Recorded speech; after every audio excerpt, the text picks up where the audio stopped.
Deepak Shenoy, the founder at Capital Mind, also joins us on the show right now. Deepak, are you buying the dip or it's not time yet to do the bottom fishing? I think, to be fair, I think the markets have gone up quite a bit in the last year. So you're going to see some level of consolidation here. I think you're seeing more in the mid and small caps. A lot of them have come to better valuations. So you can start looking at them in context of their results and then analyze whether they're looking good to buy. I think they're in better shape now in terms of a purchase price than they were a few months ago. But some stocks will continue to fall. I don't think markets are also always going to be only on the upside. So if you have the patience, I think the idea here is to pick up your stocks, build your portfolio, and then be ready for the next upswing.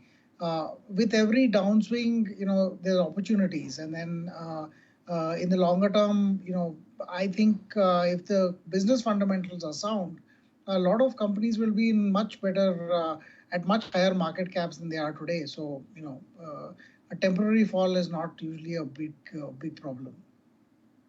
Deepak, that's for someone who's looking at adding positions or is sitting on cash, right? But when in mid and small caps, you see your stocks falling about 50, 60 odd percent, that really hurts. What about those who are fully invested in the market? I mean, should they be just booking out right away and waiting for a better, entry afresh? Actually, Aisha, the people will have investments in all sorts of sectors and large cap, mid cap, small cap, and everything. Sometimes you buy into a stock and you have a position that you're very not very comfortable with because of the valuation. But then when the valuation dips like this, it still remains relatively overvalued. But you find other stocks out there that could be at a much better valuation. You may want to make this shift as well. It's the time to reorganize the portfolio in a way that you're positioned for the next rise up. Typically, the problem is people want the same stocks to go back up. That's a little bit of kind of revenge trading, saying I want to earn from the same stocks I lost money in. But that's not really what long-term investing is about. You're going to think of opportunities, and some opportunities will look just better than the others. Sometimes the stocks you sell are not bad. You might sell, I don't know, like if you sell a large private sector bank, is it a bad sell? Maybe not, but perhaps you're buying into a stock that's going to grow 2x or 3x the private bank's growth. So, why not? So I think it's time to reorganize that portfolio. If you were badly positioned, sometimes it's time to add on if you have more cash. Sometimes it's time to reorganize inside of portfolio your portfolio weights between mid, large, and small or different sectors. But there is always going to be something to look at because prices are moving sometimes a little irrationally as well. Forced selling for one or leverage-based selling for the other. I think these are just opportunistic times.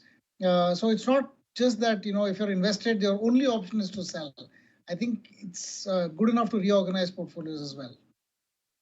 It always is. Deepak, hold on to that thought. Lots more to talk about. But before we take a break, just want to, Naresh, quickly come to you as well. Any trades that you've punched in today? Not really. This is not the time to trade a lot given that we have an event as such. But overall, we are seeing more pressure across the small cap space. So would wait it out. It continues to be under pressure for the market right now and clearly not getting abated. In fact, we're at the lowest point of the trading session. Sharp cuts across the board, the frontline index as well as the rest of the market. HCL Tech is down 4%. Tech Mahindra is under the weather. Wipro, Shriram Finance and Dalco, they're all down anywhere between 3 to 5%. Tech, of course, is preempting the kind of move that Nasdaq is likely to see later in the day with that entire threat coming in from DeepSeek. And that, of course, is going to mean that the US futures right now are also suggesting a cut of almost 400 points, both in terms of the Dow and even Nasdaq showing sharp cuts. Deepak, what's your take on the IT pack? Finally, things were looking like they're on a mend, at least commentary-wise, though, of course, the growth rate was still missing in terms of the financial performance. Now, do you think this just adds to that much more uncertainty, this DeepSeek, if you've heard about it yet? Oh, yeah. In fact, it's been a remarkable weekend for AI. I think this is actually quite positive for India, to be honest, because you see, it's like this. India will find it difficult to invest in the early stage of any kind of a revolutionary trend, right? So when mobile phones came in, a lot of investment went into CDMA in the US. The early investments in GSM were made by Europe. And when India got in, it was like at the point where the technological costs had already been kind of invested in, and they were starting to come down. We got in at a much later stage, adopted GSM, though there were other CDMA players. And then eventually, the costs in India, we leapfrogged away from 1G, 2G, and even parts of 3G. And then the real growth happened in India when you had 4G. So, to the extent that the investments have been made in the US and perhaps in China, India has not participated meaningfully now.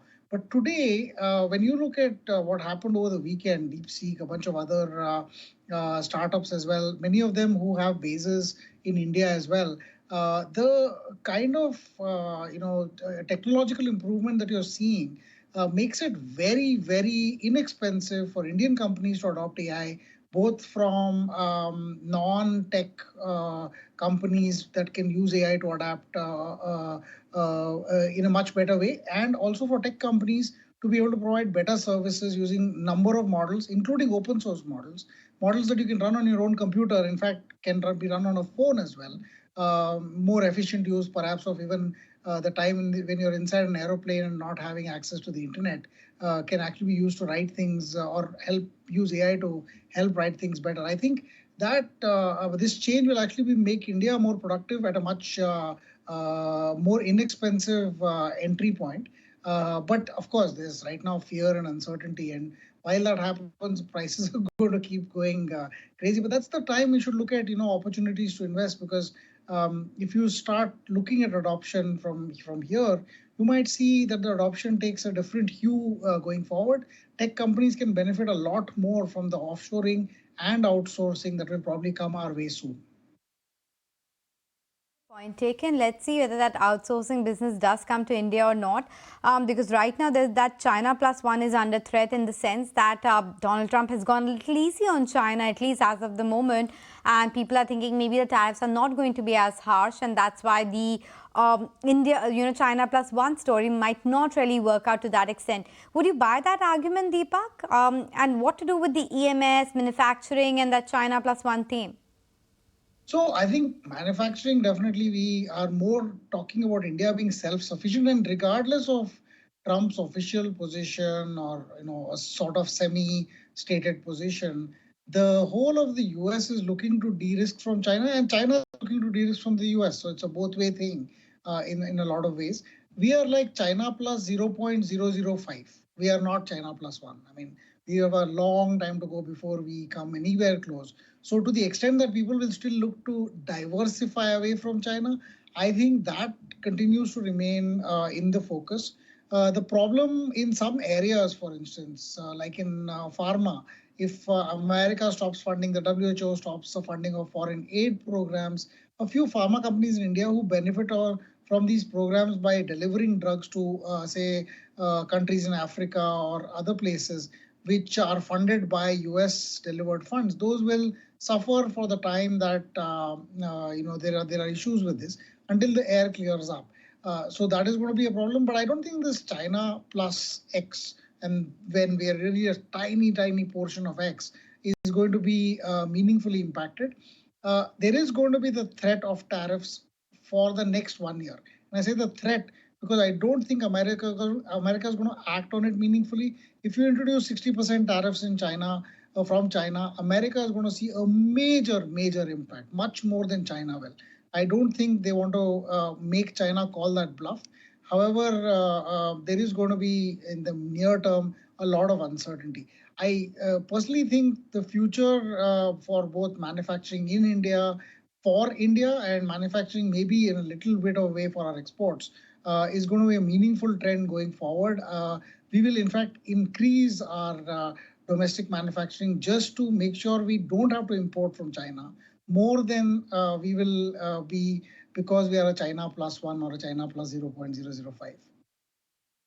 Oh, yeah, absolutely. And since you did mention Laurus Labs, we just chatted with the management as well. We had the CEO, Satya Narayan Chava, to try and understand how exactly, does this piece, the fact that US has ordered a pause on foreign aid, which will cause funding for the president's emergency plan for AIDS relief to stop. What could be the potential effect of this on companies? Let's try and understand that.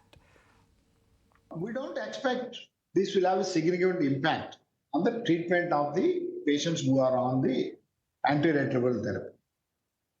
And for most of the 25, that is calendar year 25, tenders were announced, orders were placed, commitments were given. So we don't expect any short-term challenges. And other important factor to note, US itself is considering rejoining WHO. And there is only a 90-day freeze on the aid. It's not that they are not saying aid is stopped.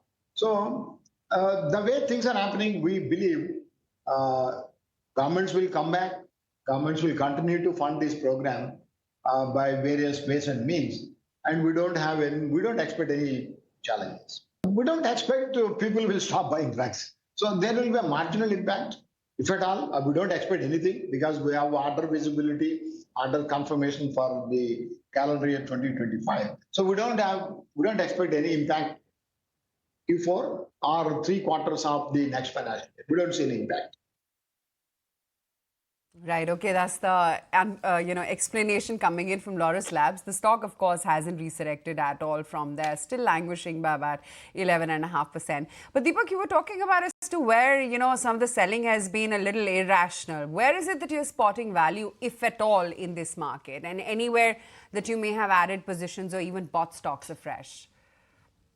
So, Aisha, we're not giving names right now because we're still in the process of buying. But, small cap and mid cap manufacturing companies, specifically those that are manufacturing tools, dies, or other